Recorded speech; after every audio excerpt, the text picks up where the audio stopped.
સ્વાગત છે તમારું એઆઈબી એક્ઝામ પેપર સોલ્યુશન ભાગ 5માં। મિત્રો, હું છું એડવોકેટ સંજય પંડિત અને આપ જોઈ રહ્યા છો કાયદાની વાતો। મિત્રો, આજે આપણે 7 જૂન 2026ના રોજ જે એઆઈબીની એક્ઝામ લેવાની એના પ્રશ્નોની ચર્ચા કરવાના છીએ। આજે આપણે લેવાના છીએ પ્રશ્ન નંબર 41 થી પ્રશ્ન નંબર 50। આજે આ એઆઈબીની પેપર સોલ્યુશનની સિરીઝનો 5મો ભાગ છે। મિત્રો, અત્યાર સુધીના 4 ભાગ છે એ પ્રસારિત થઈ ગયા છે, જેમાં આપણે 1 થી 40 પ્રશ્નની ચર્ચાઓ કરી છે। જે વિદ્યાર્થી મિત્રોએ આ ભાગ જોવાના રહી ગયા છે અથવા તો મિસ થઈ ગયા છે એમને ખાસ સૂચના કે કોમેન્ટ બોક્સમાં 4 ભાગની લિંક આપેલી છે, તો આપ એ ભાગ જોઈ લેશો અને જેથી કરીને તમને ખ્યાલ આવી શકે કે 40 પ્રશ્નો જે પહેલાં પૂછાણા છે એમાં કેટલા જવાબ તમે સાચા લખીને આવ્યા છો। મિત્રો, આજે આપણે 5મો ભાગ છે જેમાં આપણે ચર્ચા કરવા જઈ રહ્યા છીએ પ્રશ્ન નંબર 41 થી પ્રશ્ન નંબર 50ની। તો વિડીયોના અંત સુધી જોડાયેલા રહેજો અને હા, તમારા ગ્રુપમાં હજી કોઈ સ્ટુડન્ટ મિત્રને તમે આ લિંક શેર ન કરી હોય તો જરૂર કરી દો, જેથી કરીને એને પણ ખ્યાલ આવી શકે કે એને એક્ઝામમાં કેટલા પ્રશ્નોના જવાબ સાચા લખ્યા છે। મિત્રો, આજના એપિસોડનો પહેલો પ્રશ્ન છે જે એઆઈબીની એક્ઝામમાં પ્રશ્ન નંબર 41 હતો, એ આપણે જોઈએ તો નીચેનામાંથી કયો વિકલ્પ એડવોકેટ અધિનિયમ 1961ની સેક્શન 9(1) હેઠળ નિર્ધારિત બાર કાઉન્સિલની શિસ્ત સમિતિને રચનાને યોગ્ય રીતે દર્શાવે છે?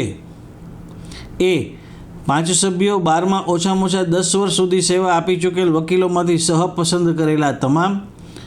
ઓપ્શન બી 3 સભ્યો, કાઉન્સિલના સભ્યપદમાંથી ચૂંટાયેલા 2 અને નિર્ધારિત લાયકાત ધરાવતા સહપસંદ કરેલા 1 વકીલ જેઓ કાઉન્સિલના સભ્ય નથી। ઓપ્શન સી 5 સભ્યો, કાઉન્સિલ દ્વારા ચૂંટાયેલા 3 અને કાઉન્સિલની બહારના સહપસંદ કરેલા 2 વરિષ્ઠ વકીલો। ઓપ્શન ડી 3 સભ્યો, કાઉન્સિલ દ્વારા ચૂંટાયેલા તમામ, જેમાં સૌથી જુનિયર સભ્ય તરીકે અધ્યક્ષ તરીકે સેવા આપે છે। મિત્રો, આ જે પ્રશ્ન છે એ બાર કાઉન્સિલ ઓફ ઇન્ડિયા અને જે એડવોકેટ અધિનિયમ એક્ટ છે એને રિલેટેડ આ પ્રશ્ન છે, જેમાં સાચો જવાબ છે આનો ઓપ્શન બી 3 સભ્યો, કાઉન્સિલના સભ્યપદમાંથી 2 ચૂંટાયેલા 2 અને નિર્ધારિત લાયકાત ધરાવતા સહપસંદ કરેલા 1 વકીલ જેઓ કાઉન્સિલના સભ્ય નથી, જેને કોઓપ્ટ મેમ્બર તરીકે કહેવામાં આવે છે। મિત્રો, ઓપ્શન બી છે એ એનો સાચો જવાબ છે। ત્યારબાદ 42મો પ્રશ્ન આપણે જોઈએ। સિવિલ કાર્યવાહી સંહિતા 1908ની જોગવાઈઓ અનુસાર જે અદાલતને દલીલોની તપાસ કરતી વખતે કેટલીક દલીલોને બિનજરૂરી અને યોગ્ય સુનાવણીને પૂર્વગ્રહયુક્ત અથવા વિલંબિત કરી શકે એવી લાગે છે, તો અદાલત આવા કિસ્સામાં નીચેની બાબતો કરી શકે છે? ઓપ્શન એ સુનાવણી શરૂ થાય માત્ર ત્યાર પછી સીધો સુધારો કરી શકે છે। ઓપ્શન બી દાવાને સંપૂર્ણ રીતે નકારી શકે છે। ઓપ્શન સી કાર્યવાહીના કોઈ પણ તબક્કે આવી દલીલો રદ કરી શકે છે। ઓપ્શન ડી કોઈ આદેશ પસાર કર્યા વિના આવી દલીલને અવગણી શકે છે। તો મિત્રો, આનો સાચો જવાબ છે ઓપ્શન સી, કાર્યવાહીના કોઈ પણ તબક્કે આવી દલીલ છે એ રદ કરી શકે છે। મિત્રો, એના પછીનો 43મો પ્રશ્ન આપણે જોઈએ। બાર કાઉન્સિલ ઓફ ઇન્ડિયા દ્વારા ઘડવામાં આવેલ વ્યવસાયિક આચરણ અને શિષ્ટાચારના ધોરણોના નિયમ 8 હેઠળ કોઈ વકીલને કોઈ પણ અદાલત, ટ્રિબ્યુનલ અથવા સત્તાધિકારીની સમક્ષ કોઈ પણ એવી સંગઠન અથવા સંસ્થા જેમના તેઓ સભ્ય છે તેના માટે અથવા તેમની વિરુદ્ધ હાજર થવા પર પ્રતિબંધ છે? એના ઓપ્શન છે એ સામાન્ય બોડી, ઓપ્શન બી સલાહકાર સમિતિ, ઓપ્શન સી પેટા સમિતિ, ઓપ્શન ડી કાર્યકારી સમિતિ। મિત્રો, આનો સાચો જવાબ છે ઓપ્શન એ સામાન્ય બોડી, જેને જનરલ બોડી કહેવામાં આવે છે। ત્યાર પછીનો 44મો પ્રશ્ન આપણે જોઈએ। દહેજ પ્રતિબંધ અધિનિયમ 1961 હેઠળ લગ્નની તારીખથી કેટલા મહિનાની અંદર લગ્ન પહેલાં પ્રાપ્ત દહેજ સ્ત્રીને ટ્રાન્સફર કરવું જોઈએ? ઓપ્શન એ 6 મહિનાની અંદર, ઓપ્શન ડી 3 મહિનાની અંદર, ઓપ્શન સી 5 મહિનાની અંદર, ઓપ્શન ડી 7 મહિનાની અંદર। મિત્રો, આનો સાચો જવાબ છે ઓપ્શન બી 3 મહિનાની અંદર। એના પછીનો 45મો પ્રશ્ન આપણે જોઈએ। ફોજદારી કાર્ય સંહિતા CRPC 1973ની સેક્શન 167 હેઠળ જો તપાસ પૂર્ણ થઈ ના હોય તો ડિફોલ્ટ જામીન અથવા કાયદેસરના જામીન આરોપીનો અધિકાર છે. ઓપ્શન A આરંભિક 15 દિવસની પોલીસ કસ્ટડી પૂર્ણ થયા પછી તરત. ઓપ્શન B ખાસ કરીને રાજ્ય સામે અપરાધો માટે 120 દિવસની સમાપ્તિ પર.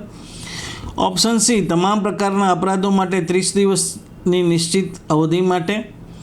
ઓપ્શન D 60 દિવસ અથવા 90 દિવસ પછી ગુના માટે નિર્ધારિત મહત્તમ સજા પર આધાર રાખે છે. મિત્રો, આ ડિફોલ્ટ બેલને લગતો પ્રશ્ન છે.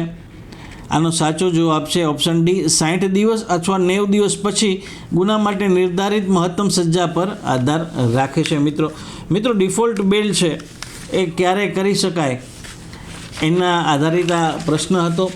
ઘણા ગુના એવા હોય છે કે જેમાં તપાસ કરનાર અધિકારીને 60 દિવસની અંદર તપાસ પૂર્ણ કરી અને રિપોર્ટ છે નામદાર કોર્ટ સમક્ષ રજૂ કરવાનો હોય છે, જેને ચાર્જશીટ કહેવામાં આવે છે. અથવા જો પુરાવા ન મળી આવે તો સમરી રિપોર્ટ ફાઇલ કરવાનો હોય છે. એવી જ રીતે કોઈ એવા ગુના હોય કે જેમાં જેને કહેવાય કે આજીવન કેદથી લઈને ફાંસીની સજા સુધીની જોગવાઈ હોય, તો આવા કિસ્સામાં તપાસની કાર્યવાહી જે પૂર્ણ કરવાની સમય અવધિ છે એ 90 દિવસ નિર્ધારિત કરવામાં આવી છે. મિત્રો, એટલે કે જે ગુનાનો આરોપી હોય એ ગુનામાં તપાસ કરનાર અધિકારીને જે અવધિ આપવામાં આવી હોય તપાસ પૂર્ણ કરવાની, એ અવધિમાં જો એ ચાર્જશીટ ફાઇલ ન કરે તો એ અવધિ પૂર્ણ થયા પછી તુરંત જો એ જામીન મૂકવામાં આવે છે એને ડિફોલ્ટ બેલ કહેવામાં આવે છે અને એ આરોપીનો અધિકાર છે. જો સમય મર્યાદામાં તપાસ કરનાર એજન્સી તપાસ કરી અને રિપોર્ટ રજૂ ન કરે તો આવા કિસ્સામાં આરોપી છે ડિફોલ્ટ બેલ ઉપર છૂટી શકે છે. મિત્રો, એના પછીનો 46મો પ્રશ્ન જોઈએ. ભારતીય ન્યાય સંહિતા BNS 2023ની સેક્શન 4 હેઠળ સજાના માળખામાં નીચેમાંથી કયા નવીન દંડ ઉપાયોને સત્તાવાર રીતે સામેલ કરવામાં આવ્યા છે? આ મિત્રો જે પ્રશ્ન છે એ BNSને લગતો છે. જે નવા કાયદા 2024માં અમલમાં આવ્યા છે, મેજર એક્ટની જગ્યાએ જે 3 કાયદાઓ આપણી સરકારે જેને કહેવાય રિપ્લેસ કર્યા, IPC, CRPC અને એવિડન્સ એક્ટ, આ 3 જે કાયદા છે એની જગ્યાએ જે નવા કાયદા આવ્યા છે BNS, BNSS અને ભારતીય સાક્ષી અધિનિયમ BSA. તો આ BNSને લગતો પ્રશ્ન છે, જેમાં એક નવી સજાની જોગવાઈ આ કાયદામાં કરવામાં આવી છે. જેમાં ઓપ્શન છે એ આપવામાં આવ્યા છે. ઓપ્શન A છે એકાંત કારાવાસ. ઓપ્શન B પેરોલની શક્યતા વિના આજીવન કારાવાસ. ઓપ્શન C પૈતૃક સંપત્તિની ફરજિયાત જપ્તી. ઓપ્શન D સમુદાય સેવા. તો મિત્રો, આમાં જે સાચો જવાબ છે એ ઓપ્શન D છે, સમુદાય સેવા. પબ્લિક સર્વિસ જેને કહેવાય, એ નવી એક સજા છે જે અમુક જેને કહેવાય કે જો ગુના પેટી ઓફેન્સીસ હોય છે એવામાં આ સમુદાય સેવાની એક નવી સજા છે એ ઇન્ટ્રોડ્યુસ કરવામાં આવી છે ભારતીય ન્યાય સંહિતામાં. મિત્રો, એના પછીનો 47મો પ્રશ્ન જોઈએ. નીચેના નિવેદનો વાંચો અને સાચો વિકલ્પ પસંદ કરો. નિવેદન A કાયદા મુજબ કિશોરની ઉંમરનો અંદાજ કાઢવા માટે બોન ફ્યુઝનના વિશ્લેષણ માટેનું આખરી પરીક્ષણ ઓસિફિકેશન પરીક્ષણ છે. નિવેદન 2 જન્મના પ્રમાણપત્ર જેવા વૈધાનિક દસ્તાવેજોને કિશોર નિર્ધારિત કરવા માટે પ્રાધાન્ય આપવામાં આવશે. ભારતીય પુરાવા અધિનિયમ 1872 હેઠળ ઉપરના નિવેદનોના સંદર્ભમાં નીચેમાંથી કયું સાચું છે? આ 2 નિવેદન આપ્યા છે, એમાંથી કયું સાચું છે એના આપણે જવાબ આપવાનો છે. જેમાં ઓપ્શન A છે માત્ર નિવેદન 2 સાચું છે. ઓપ્શન B છે બંને નિવેદનો 1 અને 2 ખોટા છે. ઓપ્શન C છે બંને નિવેદનો 1 અને 2 સાચા છે. ઓપ્શન D છે માત્ર નિવેદન 1 સાચું છે. મિત્રો, આનો સાચો જવાબ છે ઓપ્શન A માત્ર નિવેદન 2 સાચું છે. જન્મના પ્રમાણપત્ર જેવા વૈધાનિક દસ્તાવેજોને કિશોર નિર્ધારિત કરવા માટે પ્રાધાન્ય આપવામાં આવશે. એટલે જે માઇનોરની એજ છે એ ડિસાઇડ કરવાની હોય ત્યારે જન્મના આધારે જન્મનો દાખલો હોય, સ્કૂલ લિવિંગ હોય, એને પ્રાધાન્ય આપવામાં આવશે. જો એવા કોઈ દસ્તાવેજો અવેલેબલ ના હોય તો જ સાયન્ટિફિક ટેસ્ટ છે જેને કહેવાય ઓસિફિકેશન ટેસ્ટ છે એની મંજૂરી આપવામાં આવતી હોય છે અને એને આધાર બનાવવામાં આવતો હોય છે. એટલે આ પ્રશ્નનો જે સાચો જવાબ છે એ ઓપ્શન A છે, માત્ર નિવેદન 2 સાચું છે. ત્યાર પછીનો 48મો પ્રશ્ન જોઈએ આપણે મિત્રો.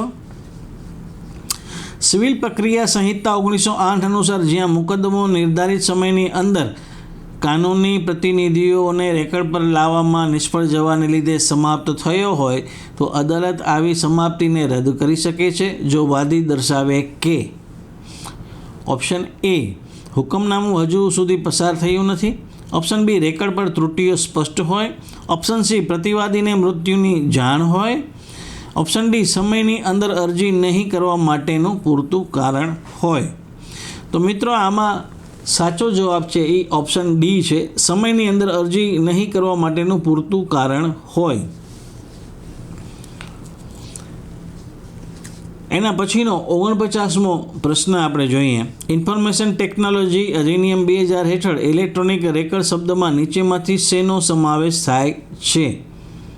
ઓપ્શન એમાં પછી જે શેનો સમાવેશ થાય છે એમાં પહેલું છે ડિજિટલ સ્વરૂપમાં સંગ્રહિત થયેલ ડેટા, બીજું છે ઇલેક્ટ્રોનિકલી સંગ્રહિત અથવા ટ્રાન્સમિટ થયેલ છબી અથવા અવાજ, ત્રીજું છે માઇક્રોફિલ્મ અથવા કમ્પ્યુટર જનરેટેડ માઇક્રોફિક્સમાં જનરેટ થયેલી માહિતી, ચોથું છે ઇલેક્ટ્રોનિક પ્રોસેસિંગ વિના માત્ર પેપર ઉપર નોંધવામાં આવેલી માહિતી. ઉપરનામાંથી ક્યુ સાચું છે? ઓપ્શન એ 1, 2, 3 અને 4, ઓપ્શન બી 1, 2 અને 3, ઓપ્શન સી 2, 3, 4, ઓપ્શન ડી 1 અને 2. મિત્રો આનો સાચો જવાબ છે ઓપ્શન બી 1, 2 અને 3 એ સાચા છે. હવે એના પછીનો 50મો પ્રશ્ન જોઈએ મિત્રો આપણે.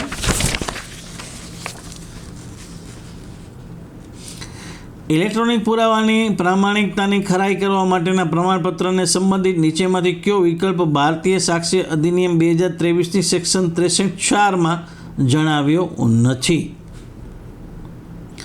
કમ્પ્યુટર અથવા સંચાર ઉપકરણના પ્રભારી વ્યક્તિ અને નિષ્ણાત બંનેની સહી અધિનિયમમાં શેડ્યુલમાં નિર્ધારિત ફોર્મેટનું પાલન કરતા પ્રમાણપત્ર સાથે, નિષ્ણાતની લાયકાત, ઓપ્શન સી શેડ્યુલમાં સ્પષ્ટ કરેલ ફોર્મ અનુસાર ઇલેક્ટ્રોનિક પુરાવો હેશ વેલ્યુ સાથે હોવો જોઈએ, ઓપ્શન ડી ઉપરમાંથી એક પણ નહીં.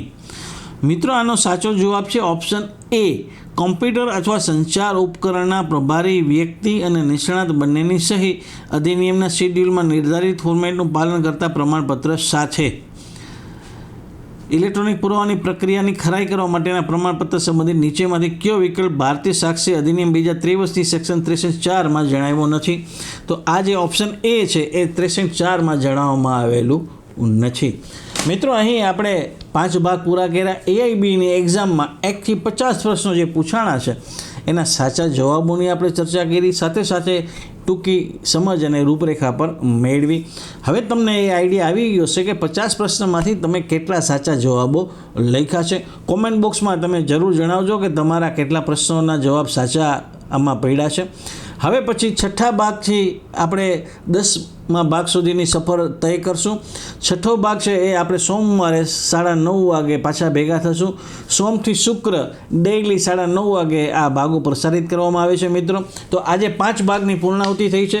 6થો ભાગ છે એ સોમવારે રાત્રે 9:30 વાગે આપણા પાછે મળશું, ત્યારે એમાં આપણે ચર્ચા કરશું પ્રશ્ન નંબર 51થી લઈને પ્રશ્ન નંબર 60ની, અને ત્યારબાદ રોજે રોજ 10 પ્રશ્નો કરી અને બીજા 5 ભાગ છે એ પૂર્ણ કરવામાં આવશે, જેથી કરીને આ 100 પ્રશ્નમાં તમારા કેટલા પ્રશ્ન સાચા ગયા છે એ આ 10 ભાગ પૂરા થશે ત્યાં સુધીમાં તમને ખ્યાલ આવી જશે, અને પરીક્ષાનું રિઝલ્ટ તમારા માટે શું આવશે એની પણ ક્લિયરિટી તમને મળી જશે. મિત્રો તો સોમવારે રાતના 9:30 વાગે ફરી પાછા મળીશું 6થા ભાગ સાથે. ત્યાં સુધી મને રજા આપશો. પોતાનું ખૂબ જ ધ્યાન રાખજો. Take care. જય હિન્દ. કાયદાની વાતો સાથે જોડાયેલા રહો અને કાયદાના જાણકાર બનો. ધન્યવાદ. આવી જ રસપ્રદ અને ઉપયોગી માહિતી માટે કાયદાની વાતો સાથે જોડાયેલા રહો.